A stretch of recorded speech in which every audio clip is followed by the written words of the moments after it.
Introduction à l'algèbre, partie 1. Bonjour, dans cette vidéo, ce qu'on va faire, c'est qu'on va faire une première introduction à l'algèbre, ok, dans le cas d'une égalité. Qu'est-ce qui se passe quand il y a une égalité? Et puis pour ça, on va faire intervenir le principe de la balance. Donc, bon visionnement. Pour comprendre c'est quoi l'algèbre, on va se pencher sur le principe de la balance. Donc, c'est quoi une balance? C'est quand j'ai quelque chose, j'ai une égalité des deux côtés, j'arrive à déterminer le poids d'un objet à partir d'un objet dont je connais la masse. Donc, imaginez ici que j'ai une balance. Si j'ai 7 kg d'un côté, j'ai 5 kg de l'autre côté, c'est clair, la balance, elle va pencher d'un côté. Je n'aurai pas une égalité. En fait, mon 7 kg, il est plus grand que mon 5 kg. Mais qu'est-ce que je fais si je rajoute des poids pour qu'il y ait égalité? Donc, à ce moment-là, le plateau va être égal. Là, je peux mettre le signe égal. Quand le côté de gauche est égal au côté de droite, c'est égal, j'ai la même masse. Donc, je suis parti de 5 kg, j'en ai rajouté 2. Et puis, à ce moment-là, je suis arrivé à 7, qui était la même quantité qu'il y avait sur le côté gauche. Donc, ça a l'air simple. OK? Mais ça nous permet aussi de faire des manipulations. C'est-à-dire que, supposons là, que j'ai mes 7 kg des deux côtés. Donc, un côté, j'avais 7 kg, l'autre côté, en fait, j'avais 5 kg plus quelque chose. Le quelque chose, je ne sais pas nécessairement ce que c'est. Mais pour le déterminer, ce que je vais faire, c'est que je vais me mettre à enlever des kilogrammes. Mais je vais faire exactement la même chose d'un côté ou de l'autre. Parce que si j'enlevais 1 kg à gauche, bien, c'est sûr que le côté droit va être plus grand. Là, fait qu'il va y avoir un déséquilibre. Si je veux enlever 1 kg à gauche, puis que je veux que ma balance soit toujours à équilibre, je dois aussi l'enlever à droite. Donc, c'est ça que je vais faire ici. J'enlève un des deux côtés. Je peux le faire une deuxième fois, une troisième fois, une quatrième fois, une cinquième fois. Oups, là, à un moment donné, je peux plus parce que là, j'en ai plus des masses de ce côté-là, mes petits points bleus. Mais je peux trouver à ce moment-là, comme je suis à l'équilibre, le point d'interrogation ici, la quantité qui me manque, c'est égal à ce 2-là ici. Et ça, je suis arrivé comment? Je suis parti, encore une fois, de mes 7. J'avais 7 d'un côté, 5 de l'autre. J'ai enlevé 5 des deux côtés. Je suis parti de 7. J'ai enlevé 5, il me restait 2. Ici, j'avais 5, j'ai enlevé 5. Ces deux-là se sont neutralisés. Il me reste simplement que mon 2, c'est égal au point d'interrogation. Donc, je viens de résoudre une petite équation. On appelle ça une équation du premier degré. Donc, ça marche avec un point d'interrogation, ça marche avec n'importe quel autre symbole. Supposons que j'ai une petite case vide, une petite boîte là, que je ne connais pas, je ne sais pas qu'est-ce qui est dedans. Okay? La boîte comme telle, elle pèse rien, mais il y a quelque chose en dedans, puis je veux savoir c'est quoi. Ce que je sais, c'est que ma petite boîte, si je la rajoute 3, ça donne 11. Bon, fait que j'ai, ici à gauche, j'ai ma petite boîte plus 3 points bleus. Ici, ben, j'ai 11 points bleus.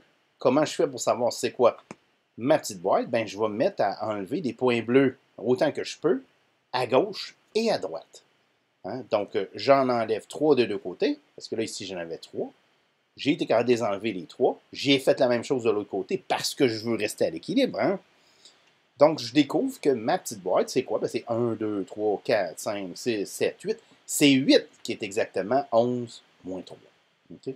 Donc, ma petite boîte est égale à 8. Ça marche avec des boîtes? Ça marche avec des cœurs. Ça marche avec des cœurs. Donc, j'ai un cœur qui vaut quelque chose. Je ne sais pas c'est quoi. J'enlève 2. Je sais que la réponse, c'est 6. Parce que je l'ai sur la balance. L'égalité me dit, ça, c'est la balance.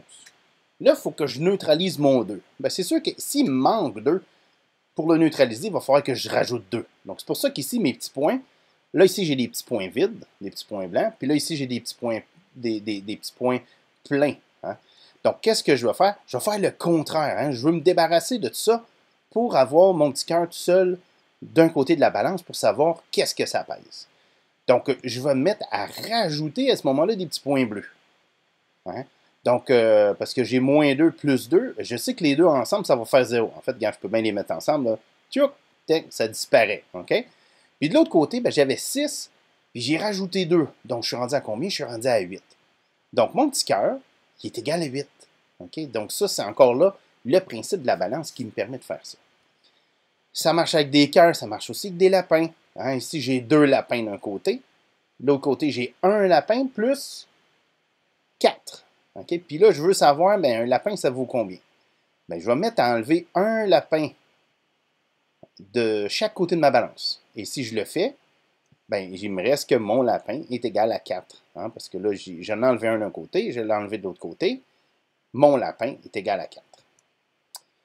Ça marche avec des lapins, ça marche aussi avec des lettres, hein, nos fameuses variables d'algèbre.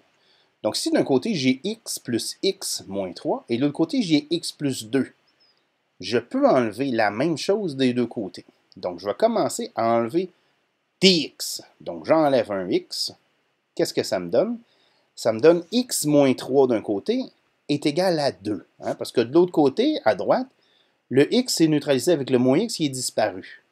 Ici, à gauche, oui, la même chose est arrivée. Un des x qui est neutralisé avec le x rouge, hein, le moins x, et c'est disparu. Il m'en reste juste un x. Donc, j'ai x moins 3 est égal à 2. Et là, il faut que je fasse disparaître le moins 3. Donc, qu'est-ce qu'on a dit qu'on faisait? On fait le contraire. Si j'ai moins 3, je vais faire plus 3. Donc, je rajoute 3. Là, on s'entend que le moins 3 avec le plus 3, il va se neutraliser, ça va faire 0. Je vais me ramasser avec le x tout seul. Et puis, comme je voulais qu'il y ait toujours égalité, ben, j'ai fait la même chose de l'autre côté. Donc, j'ai 2 plus 3, c'est égal à 5. C'est comme ça que je découvre que mon x dans cette équation-là qui paraissait compliquée au début, ben, ça vaut simplement 5. Hein, juste avec des petites manipulations de balance. On fait la même chose d'un côté que de l'autre côté. Donc, pour conclure cette première partie d'algèbre, l'algèbre, c'est pas compliqué, c'est rien d'autre qu'une méthode systématique et logique pour trouver des données manquantes. Okay? Et pour ça, on utilise le principe de la balance.